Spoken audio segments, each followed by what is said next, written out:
Hello! Welcome back sa ating channel. For this video, sasagutin natin yung tanong ng ilan. Saan nga ba mahahanap ang ating Surf to Sawa account number?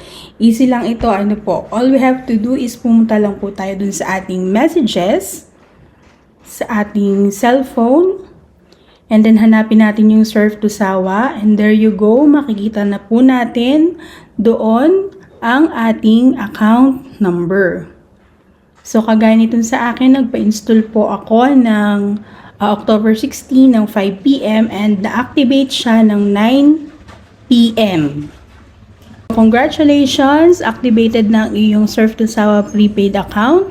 I-text o tawagin lamang ang aming hotline.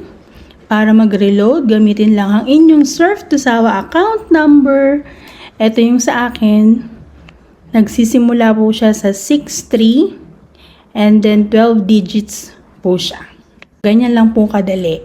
Ngayon, if in case naman na na-erase ninyo ang inyong mga messages and na-erase nyo yung message ni Surf to Sawa, all you have to do is pumunta po kayo sa kanilang website and then mag-email po kayo sa kanila or i-message po ninyo yung mga tao na nag-install sa inyo para matulungan po kayo. Ganyan lang po kadali kung paano natin mahahanap yung ating Surf to Sawa prepaid internet account number.